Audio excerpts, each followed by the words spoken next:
Bonjour à tous et bienvenue dans ce tutoriel sur la connexion Wi-Fi et le contrôle de LED avec le SP32S3. Aujourd'hui, nous allons voir comment se connecter à un réseau Wi-Fi, créer un serveur web et contrôler une LED via une page web. Alors l'objectif de ce tutoriel est d'accomplir évidemment tous ces passages et on va le faire par étapes. La première étape, c'est se connecter à un réseau Wi-Fi et afficher l'état de connexion. La seconde étape étant de créer un serveur web pour contrôler une LED. Et ensuite, afficher l'état de la LED sur la page web avec une couleur dynamique. Nous allons maintenant passer à une petite démo pour mieux appréhender le principe pour le fonctionnement de ce code. La première chose à réaliser est de transférer le programme vers votre ESP32. Ensuite, appuyez sur le bouton Reset de l'ESP32 et vous verrez alors dans la partie du moniteur série l'adresse IP que l'ESP32 va vous renvoyer. Alors on passe au test.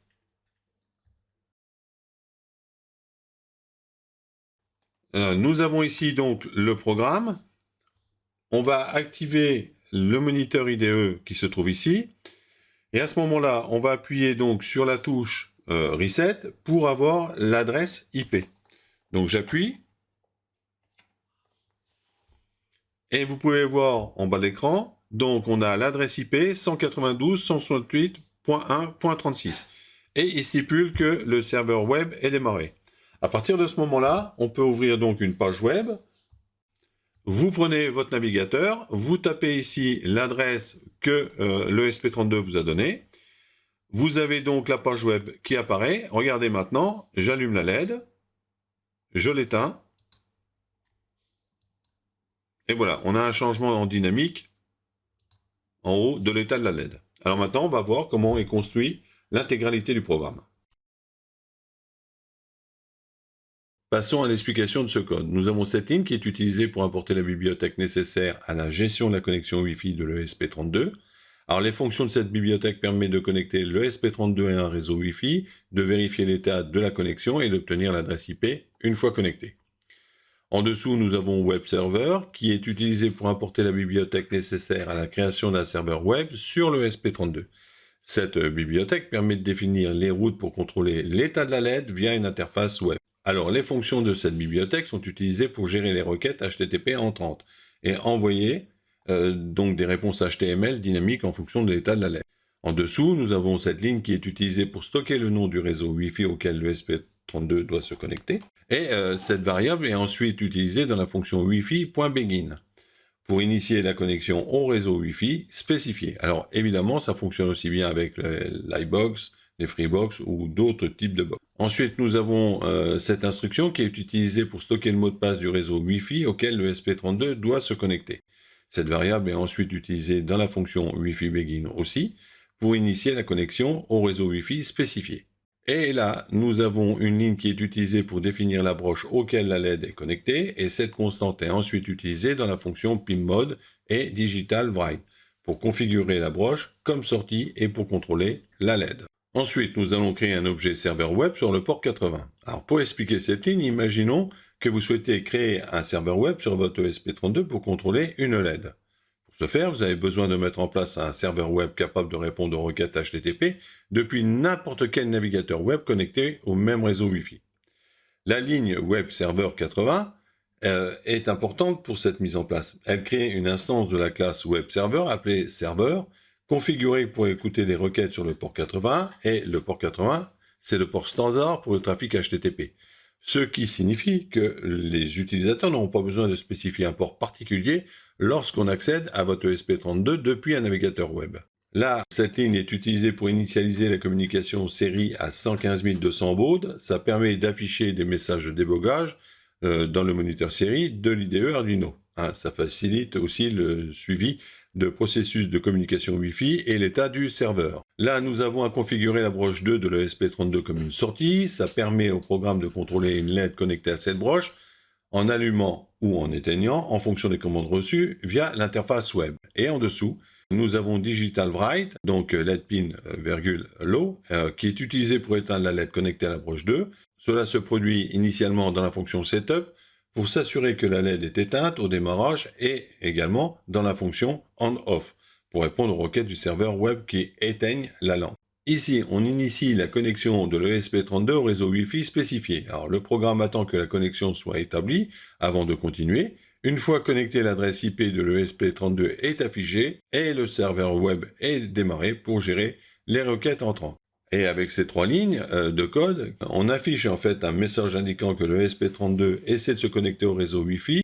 Ça permet de surveiller et à débugger le processus de communication en fournissant des informations visuelles en temps réel dans le moniteur série. Nous avons cette boucle qui est utilisée pour attendre que le ESP32 se connecte au réseau Wi-Fi. Pendant ce temps, des points sont affichés sur le moniteur série toutes les secondes pour indiquer que le processus de connexion est en cours. Une fois connecté, la boucle se termine et des messages de confirmation sont affichés. Donc ces 4 lignes affichent des messages de confirmation de connexion et l'adresse IP de l'ESP32 dans le moniteur série. Cela aide à vérifier que l'ESP32 est connecté au réseau Wi-Fi et permet à l'utilisateur de connaître l'adresse IP à utiliser pour accéder au serveur web. Nous avons appris ces 3 lignes de code qui définissent des routes pour le serveur web. Chaque route est associée à une fonction de gestion qui est appelée lorsque l'URL correspondant est accédé. Ça permet de contrôler la LED en naviguant simplement vers les URL définies depuis votre navigateur web. Et là, nous avons donc serveur.begin qui est utilisé pour démarrer le serveur web sur le ESP32, rendant celui-ci prêt à gérer les requêtes HTTP. Et ensuite, nous avons serial ping qui affiche un message de confirmation dans le moniteur série pour informer l'utilisateur que le serveur web est opérationnel. Nous avons ensuite cette ligne qui est utilisée pour gérer les requêtes HTTP entrantes. Elle est appelée en continu dans la boucle principale loop pour permettre au serveur web de traiter les requêtes des clients et d'appeler évidemment les fonctions de gestion des routes appropriées. Alors voici une petite explication des différentes étapes pour utiliser ces fonctions. Je vous rappelle que dans la fonction setup, nous avons défini les routes pour le serveur web. Ensuite, à la fin du setup, nous démarrons et initialisons le serveur avec serveur.begin. Et dans la fonction loop, nous utilisons cette ligne qui nous permet de gérer les requêtes HTTP entrantes en temps réel. Alors là, nous avons la fonction principale. Alors, cette fonction génère et envoie une page HTML au client lorsqu'il accède à la route racine par / du serveur web. Cette page permet à l'utilisateur de contrôler l'état du net connecté à l'ESP32. Nous allons voir maintenant en détail la signification de chaque ligne. Nous avons cette ligne de code qui initialise une variable de type string nommée HTML avec une chaîne de caractères représentant une partie du code HTML. Cette chaîne de caractères constitue le début d'une page web HTML, incluant une structure de base avec un titre. Nous allons décortiquer la ligne. Alors, on ouvre le document HTML. Toutes les balises HTML doivent être incluses entre la balise HTML et /HTML qui ferme le document HTML. Ensuite, nous avons body, et body ouvre la section du corps du document. Tout le contenu visible de la page web doit être inclus entre la balise body et /body, et, comme bien entendu, /body, c'est elle qui ferme la section du corps du document HTML. Et ensuite, on ouvre un en-tête de premier niveau. Le contenu entre H1 et /H1 sera affiché comme un titre principal. Ensuite, passons à cette ligne de code. Nous avons HTML plus égal. Cette opération utilise l'opérateur plus égal pour ajouter du contenu à la fin de la chaîne de caractères existante dans la variable HTML. En d'autres termes, cette opération concatène le nouveau contenu HTML à la chaîne déjà présente dans HTML. La variable HTML est de type string, ce qui signifie qu'elle peut accumuler le contenu HTML à envoyer au client. Alors, que fait exactement cette ligne? Elle commence à construire un paragraphe HTML avec un style de couleur en ligne. Plus précisément, elle ajoute la balise d'ouverture du paragraphe, donc entre chevrons P, et initialise l'attribut style avec la propriété color. Cependant, à ce stade, la couleur n'est pas encore définie. La ligne suivante de code définira cette couleur en fonction de l'état de la LED. Nous passons à cette ligne et nous commençons par une opération utilisant l'opérateur plus égal, que nous avons vu précédemment. Cet opérateur ajoute du contenu à la fin de la chaîne de caractères existante. Ensuite, nous avons la lecture de l'état de la LED à l'aide de Digital Read. Cette fonction vérifie si la LED est allumée ou éteinte. Alors comment cela fonctionne? Eh bien, si l'état de la broche LED pin est à l'état haut, la couleur Read est ajoutée à la chaîne HTML. Et si l'état de la broche LED est low, ce qui signifie que la LED est éteinte, la couleur black est ajoutée à la chaîne HTML. En fait, cette ligne de code détermine dynamiquement la couleur du texte affiché en fonction de l'état de la LED et ajoute cette couleur au contenu HTML. Ensuite, cette ligne, eh bien, nous utilisons encore une fois l'opérateur plus égal, et je ne vais pas revenir en détail dessus, car nous l'avons déjà expliqué pour toutes les lignes de texte que nous avons déjà analysées. Ensuite, nous avons la chaîne de caractères ajoutée qui contient le anti-slash, pour échapper les guillemets doubles. L'utilisation de la séquence d'échappement anti-slash permet d'inclure les guillemets dans la chaîne de caractères sans provoquer d'erreur de syntaxe. Alors ça, c'est nécessaire pour structurer correctement les balises HTML. Nous avons ensuite le chevron droit qui termine l'attribut style précédemment ouverte, et cette séquence ajoute également le texte LED à l'intérieur du paragraphe, juste après la définition de style. Après, nous passons à cette ligne qui reflète à peu près le même principe que la ligne que nous avons vue au-dessus, indiquée par une flèche violette, qui utilise un opérateur ternaire. Dans ce cas, nous allons ajouter le mot allumé ou éteint à la chaîne de caractères en fonction de l'état de la LED. Si l'état de la broche LED pin est haut, le mot allumé est ajouté à la chaîne HTML, tout comme le principe de changement de couleur. Si l'état de la broche LED pin est bas, eh bien la LED est éteinte et le mot éteint est ajouté à la chaîne donc HTML. Cette ligne permet de préciser à l'utilisateur l'état actuel de la LED en ajoutant dynamiquement le mot approprié au contenu HTML. Et nous avons cette ligne de code qui ajoute une balise de fermeture de paragraphe /p à la chaîne de caractères HTML. Cela indique la fin du paragraphe HTML. Ensuite, nous avons cette ligne. Alors imaginons que nous construisons une page web que nous allons afficher dans un navigateur comme Chrome ou Firefox. Cette ligne de code ajoute une partie de cette page web à notre variable HTML. Alors on va voir en détail ce que ça peut signifier.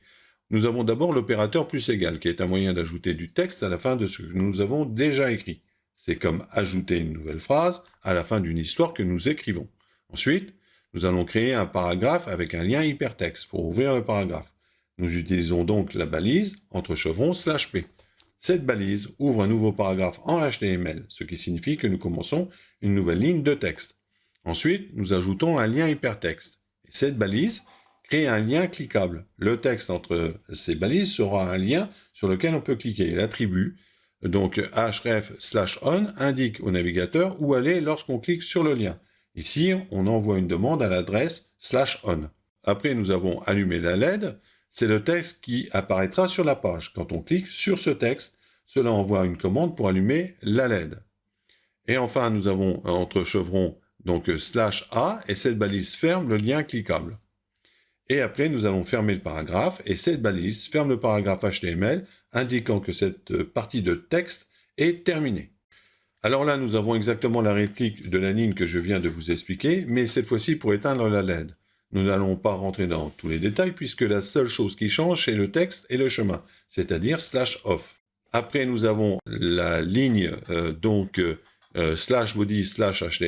où nous ajoutons la balise de fermeture du corps du document HTML, c'est-à-dire /body et la balise de fermeture du document HTML qui est /html. Et à la fin de cette fonction, nous allons utiliser la méthode send de serveur, et cette méthode appartient à l'objet serveur de la classe web server. Elle est utilisée pour envoyer une réponse HTTP au client. Alors le client, c'est le navigateur comme Google Chrome ou Firefox. Et ensuite, entre parenthèses, nous avons plusieurs paramètres. Alors le premier paramètre est le code HTTP 200, qui indique que la requête a été traitée avec succès. Ensuite, le second paramètre indique que le contenu de la réponse est du type HTML. Et le troisième paramètre est une variable contenant tout le code HTML que nous avons construit. Ensuite, nous passons dans cette fonction. Alors, cette fonction, c'est comme un petit programme qui va se déclencher lorsqu'on demande au serveur d'allumer la LED. Alors, voyons cela étape par étape. Alors, premièrement, on a allumé la LED avec Digital Bright. Cette ligne de code dit à la LED de s'allumer. Imaginez que LEDPID est le bouton de commande de votre LED. En mettant ce bouton à l'état haut, eh bien, on allume la LED. Ensuite, nous avons cette ligne qui prépare le navigateur pour le rediriger vers la page principale après avoir allumé la LED. Ensuite, nous avons server.send 303 et cette ligne envoie un message au navigateur avec le code 303. Et enfin, c'est au tour de cette fonction dont le but principal est d'éteindre la LED. Elle est construite de façon similaire à la fonction pour allumer la LED en tout point. La seule ligne qui est différente, c'est Digital Bright qui est low. Au lieu de mettre la broche à high, c'est-à-dire pour allumer la LED, cette fois-ci on la met à low, ce qui veut dire qu'on éteint la LED. Nous voici à la fin de notre tutoriel. J'espère que ces explications ont pu éclaircir beaucoup de questions que vous pouviez vous poser. Si ce tuto vous a plu, n'oubliez pas de liker la vidéo. Si vous n'êtes pas encore abonné, abonnez-vous. Et moi, je vous dis donc au revoir.